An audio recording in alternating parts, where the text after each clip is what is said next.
Ayan, talagang palupit ng palupit yung bira ng ulan at hangin. Grabe, no? Parang nasa amin yung ipo-ipo. Talagang zero visibility na. Oh, may mga baha pa.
So pupunta na tayo ng Mindoro para makabalik na tayo at para makita natin yung sitwasyon dun sa Batangas Pier to Mindoro to Abra de Ilog.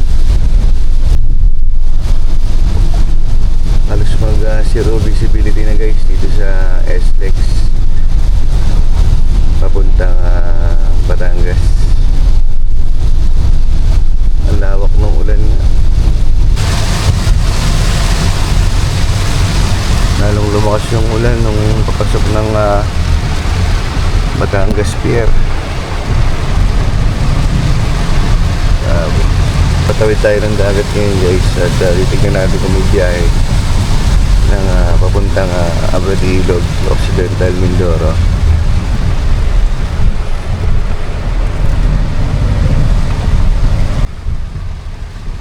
Port of Batangas. So guys, time check 8:19 ng umaga. Dumating kami dito sa Port of Batangas, patawid ng Abra de Ilog. So tatlo lang kami bumiyahe kasama si Nani Eden at si Jane. Ayan. So may biyahe naman, pero ingat-ingat lang dahil malaki ang alon at may hangin. Dahil yung pinalakas yung habagat nung bagong pasok na bagyo na si Bagyong Dante. At may isa pa doon, no? Bali, dalawang bagyo. Kalimutan ko yung pangalan. Ayun, yung bagyo na yun, nakalimutan yung pangalan guys. At mamaya i-reveal natin. Ayun, pahinga muna tayo dito. Sana huminto na muna pansamantala yung ulan habang nasa barko tayo. Habang nasa laot.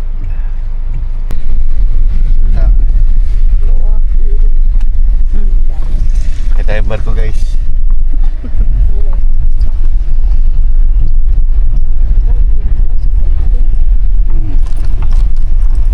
Medyo malaki naman yung barko. At sakto sa maalon.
para dun makapagpahinga.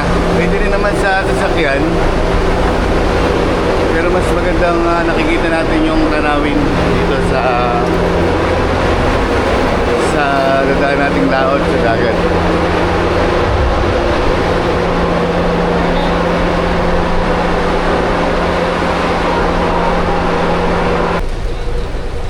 So pabor yung biyahe natin ngayon guys, kahit na maulan basta walang hangin at kumakalma naman ang dagat kahit may ulan.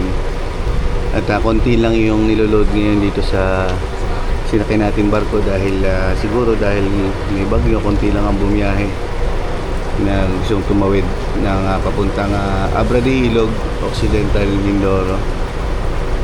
So sana safe ang ating paglalaot. Pati mga bus ay dito rin. Sa pagbaba natin ng Abra de Ilog Pier ay may 2.5 oras na biyahe sa laot. And then ang problema natin ito yung mga dadaanan nating baha dahil almost 200 kilometers pa ang bibiyahin natin bago makarating sa aming bahay na uuwian. So pray lang tayo guys na maging safe ang ating trip at makakarating din ng maayos. At nagka-cancel naman sila pag sobrang lakas ng alon at hindi kaya. At napakalaking barko nito. Ito na yung nakakabiyahe lang pag may bagyo, ang Roro Master.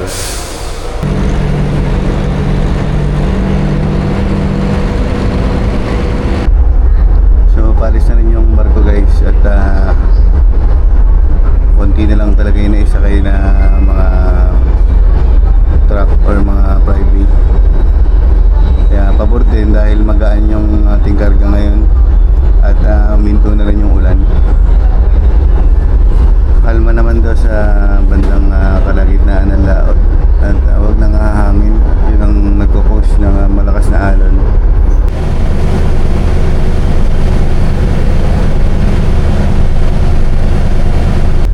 Lakas ng ulan. Sumama na yung panahon guys. Tumaas yung alon.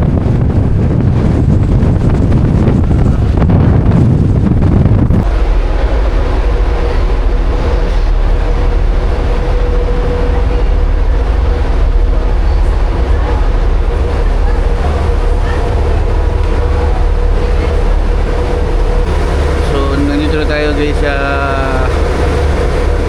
Abra de Ilog Pier, ang problema gumit na yung barko dahil hindi makatabi dahil napakalakas ng alon doon at hindi na makita yung pier. So medyo matatagal siguro yung ating pagbaba o pagdaong at hindi na makita yung mga bundok sa lakas ng ulan at pati hangin ay lumakas na rin. Nakakahilo yung alog ng barko. Kahit napakalaki ng barko ay ramdam na ramdam pa rin yung lakas ng alon. Hindi na makita yung pier at halos mag zero visibility na. At nahihirapan tayong makadaong. Huwag naman sanang ibalik tayo sa Batangas. Katulad na nangyari sa Montenegro nung nakaraang araw ay hindi nakadaong dito sa Abra de Ilog Pier. Ang ginawa ay pinabalik sa Batangas for safety dahil nahihirapan makababa ang mga sasakyan papunta sa pier dahil delikado dahil sa lakas ng alon. So lumakas kasi ang ulan at nakakahilo.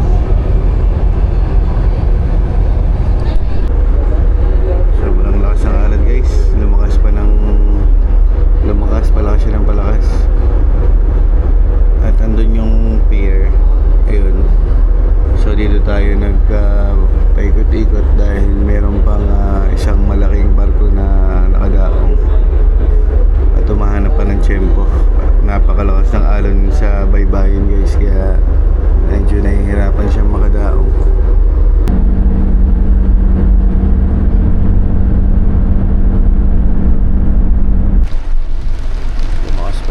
Ulan habang nahihirapan magbaba yung barko ng itong mga nakaload na sasakyan dahil malikot yung pampahan niya dahil sa gawa ng malaking alon.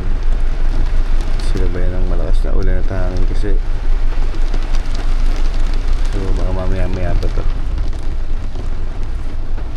Hilo ka? Sobra. Nakakahilo. Nakakahilo kasi yung alog ng Eden, nahilo rin yata. Oo. Si Nanay Eden, oh, parang napagod bigla. Nang malapit na bago nahita. Sa Batangas, walang ano. Sa ano, gumagalaw yung rampahan. Sa ano niya, gumagalaw.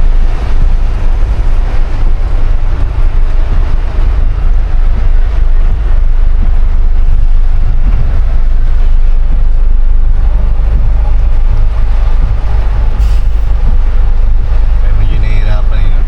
No. Nahihirapan yung pag kasi yung wing, yung swing. Dapat sasabayan mo ng ano yung alon pagtaas.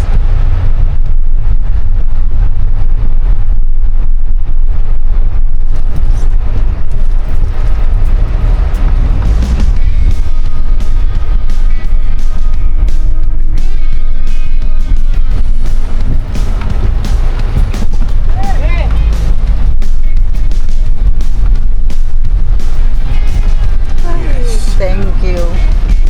Hindi lang, Thank you kay Lord. Nandito tayo. Baba na. Nakahinga ka na ba ng maluwag? Right?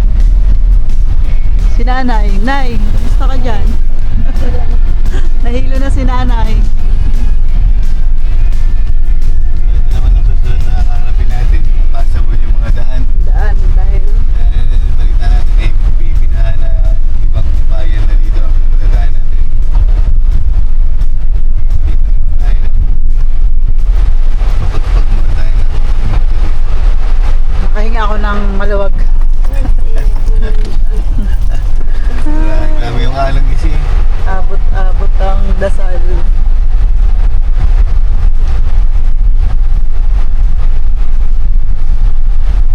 Kain muna tayo. Kakain. Ay, saan tayo magano? Para makalipas yung ilo. Oo. Pahupa ka muna ng ano, kilo. Para ka nakalutang. Ano, Nay? Lamig. Lamig daw sa nanay. Inaan na lang yung ano, aircon.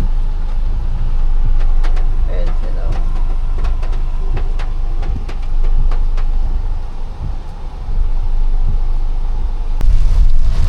Grabe guys yung ulan pag baba namin. So almost 200 kilometers pa yung bibiyahin natin.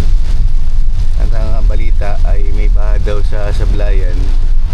Ewan natin kung may baha din sa Mamburao. So dulong-dulo tayo ng Occidental guys sa magsaysay ang tatahakin nating uuwian. So sana safe ang ating biyahe. Walang tigil lang ano, ulan talaga. Lamog na lamog ang Occidental Mindoro, pati ang mga kapalayan dito. Yung mga bukirin ay baha na. Ayan o. Ayan guys o. Baha na yung mga bukid. Lubog na yung mga palay. At talagang halos hindi na rin makita yung mga bundok na malalaki. Yung dahil sa lakas ng ulan.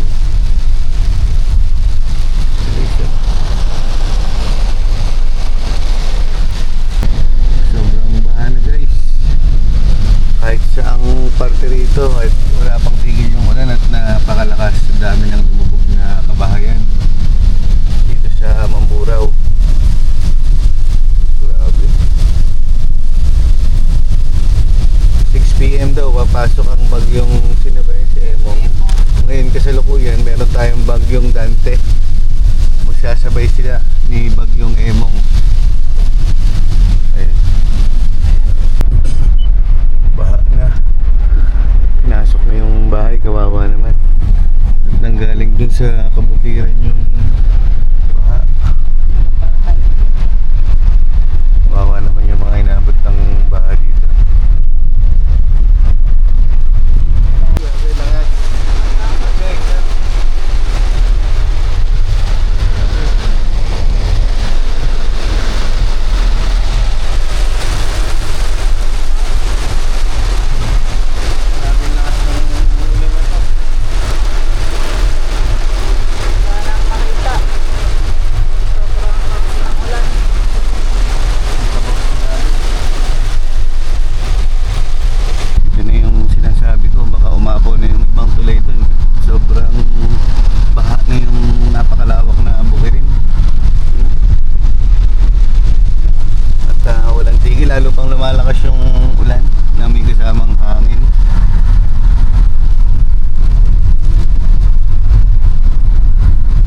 umabot yan,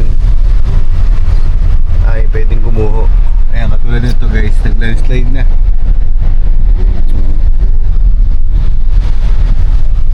Grabe, kahit saan part ng nadadaanan natin dito sa bawat bayan ng Occidental Mindoro ay puro baha na. At mukhang wala ng pag-asang may salba pa yung mga pananim.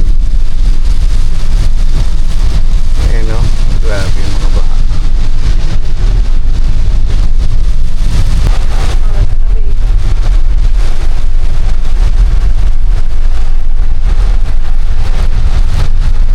Lubog na yung mga galayan.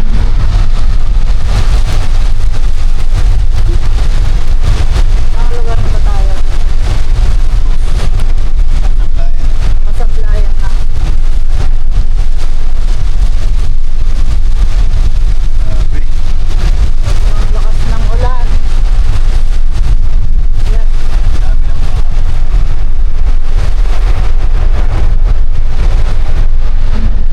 Nakatawid tayo sa tulay. Kaya nga. Pagka hindi tayo nakatawid, babalik tayo. Babalik natin. Lakas ng hangin. Lakas kasi ng hangin eh. Ito na. Ito na yung tulay ng Pahon ng Patrick. Oh, malapit na umapaw. Mabuti at nakatawid tayo. Meron tayong sa Kalintaan. Ay, hindi ba pala ito yung Hindi ba pala ito yung sa Patrick? Iba pa, iba pa. Yan, go.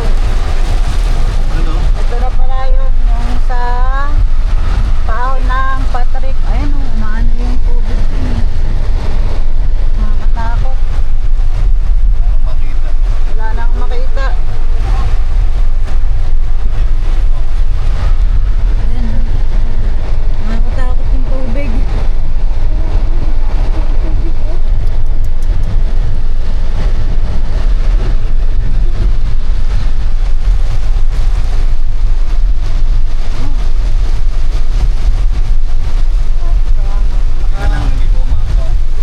Mabuti at nakatawid tayo ng hindi pa apaw. Ito, yung truck, papabiyahin yan, sa Manila Marami oh.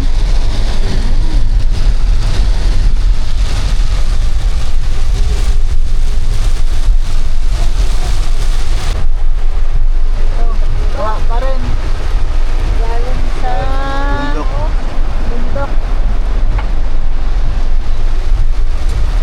Sana tumigil na tong ulan na to. Nakakatakot.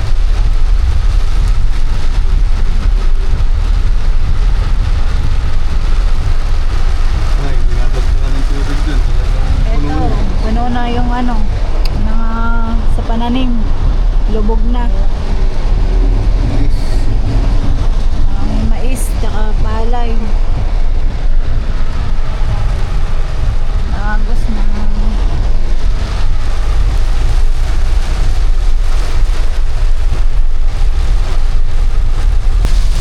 Dito na kami guys sa Blayan. Talagang palupit ng palupit yung bira nung ulan at hangin.